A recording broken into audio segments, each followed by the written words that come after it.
Good afternoon, Jason here, Birchfield Family Farm. Friday, get another rainy day. Needing to do a cattle move today. Get the sheep out on some grass to use.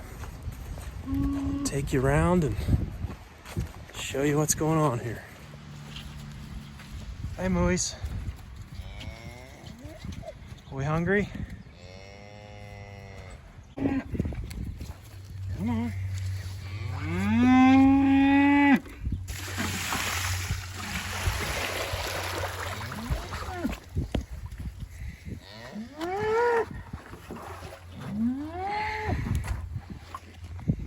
Stop. Come on.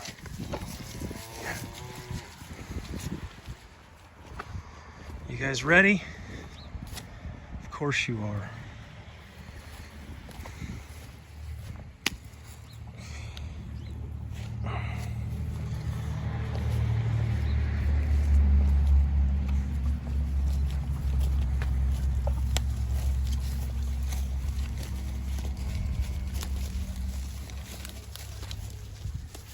Come on, big.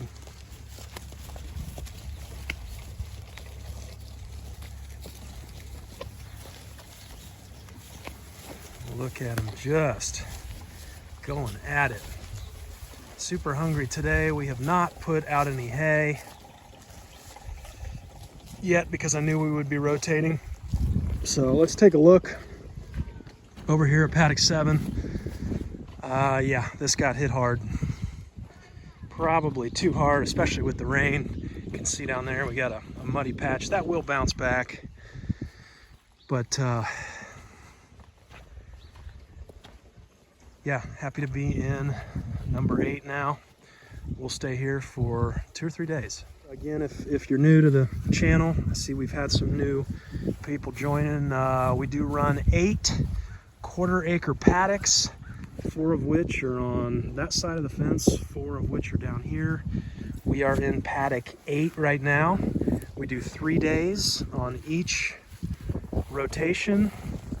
Move to a new paddock every 3 days, and then we overflow. We'll go right through that gate there after 3 days on paddock 8, and we will spend about a week, a little less, down here in the woods area, about an acre or so down in there.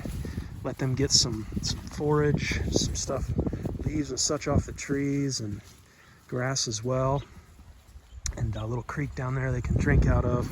So we'll spend a week there, and then after that we call them and bring them up through a gate, come all the way back through 5, 4, 3, 2, and go back and start our rotation over at 1. So that's kind of our setup, and it has worked well. Of course, we've got the ewes not in with the cattle right now, but this season, this grazing season, we did run 9 ewes with these 5 head of cattle, and you know, quarter-acre paddocks every 3 days. It was just about right. So we will finish out this season and definitely be back again to hi Sarah, definitely be back again to do this next season. You know, let's talk a little bit about manure pats today.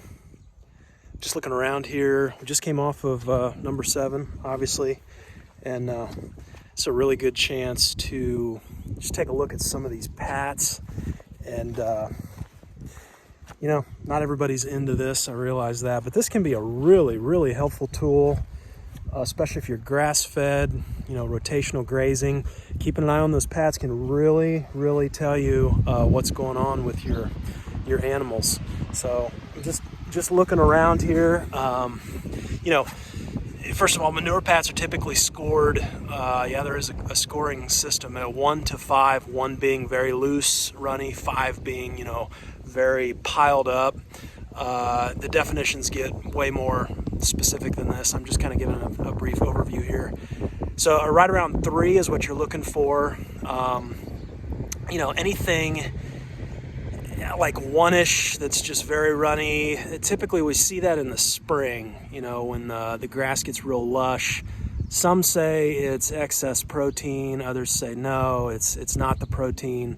But regardless, your forage moving through that quickly, it's not a good thing. You're just they don't have that forage in their system long enough to really get everything, you know, digested and get everything out of it and whatnot. So, you know, you think your cattle or your sheep, your ruminant animals, basically like a big fermentation tank. So when we're out here looking at this paddock, looking at some of these pats, I'm looking for, you know, like a score of like a 3 on a pat. That one there, I mean, that's looking pretty good. You're looking for it to be set up, but you're not wanting it in like, you know, log form, certainly not. That would be like a 5, and that's no good. But you're not looking for it runny either. So you're looking kind of like a pumpkin pie type of consistency with like a dent or a divot in the top. You know, like I say, we've typically seen the runnier pats in the spring. And so that tells me, okay, I'm kind of transitioning from hay in the wintertime over to spring forage, maybe too quickly, right? I need to supplement, put some hay out, get some hay in the mix. But I'm seeing that here actually this fall. And I don't recall seeing it in the fall before. And I think it's because we've had all of this rain, all this moisture. The grass is continuing to grow. And it's just, I mean, it's looking great. I mean, look at this stand here. You know, this is like 40 days, pretty close to 40 days, almost to November. I mean, wow. What a grazing fall we've had here. But yeah, that's what I'm looking for. So, you know, if I leave these guys will be out here, obviously for the next 3 days. When I come out tomorrow, if I don't put just a little bit of hay out today, if I come out tomorrow, we'll have manure scores of 1s and 2s all over. Runny, just a little darker. Even, you know, sometimes you see bubbles when you get a number 1 score on the manure. You see bubbles, and that's just that fermentation. You know, that's that bacteria. You're not utilizing that forage. The animal's not putting on the weight and really utilizing that forage, so it's continuing to bubble because it's come out too quickly. So if I can just put a little bit of hay out and get that mix right, you really can allow them to utilize this forage and this green stuff really in the best way that they can. You know, they're going to use those nutrients, and so that's what we'll do. We'll put a little bit of hay out. You know, minerals also important. You want to keep your mineral feeder, your mineral bin stocked up, which we do. So we'll pull that over, put a little hay out here, and we should be set to go. Just continuing to look out here in number 7. You can see that's just about ideal. I mean, you've got that pumpkin pie-like consistency, divot in the middle. That's looking good. Now this here, check this out. This is way too runny.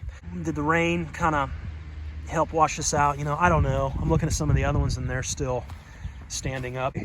But you can see most of these, I mean, these are looking good. It's maybe a little bit runny, but that's looking good. Here we go. That's just, I mean, wow, that's like perfect. I mean, look at the divot in the top, look at the pie-like consistency.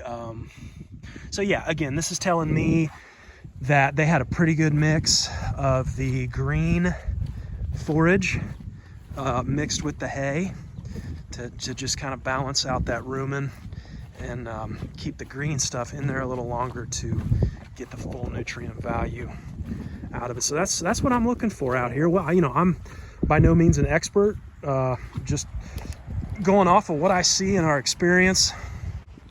Okay, wanted to show this. Came across a pat here. See the piling up and the wrinkles in this? That's actually, you know, that's like a 4, not a 5, but that's approaching too much hay. Okay, so we'll see that like in the middle of winter When they're having all hay, it'll start to pile up, and that's really at the other end of the spectrum.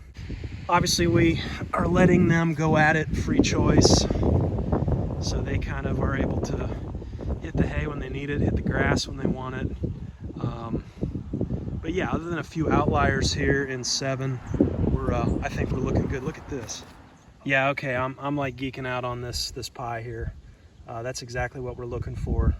Pie-like consistency, dimple in the middle, setup, you know, some but not too much. That's it. That means we're getting that maximum or as close to maximum as we can utilization of that forage. So we'll continue to look for that type of a pat, and then we'll know, you know, if we're putting out enough hay, not putting out enough. It's just kind of a nice barometer, monitoring those pats. So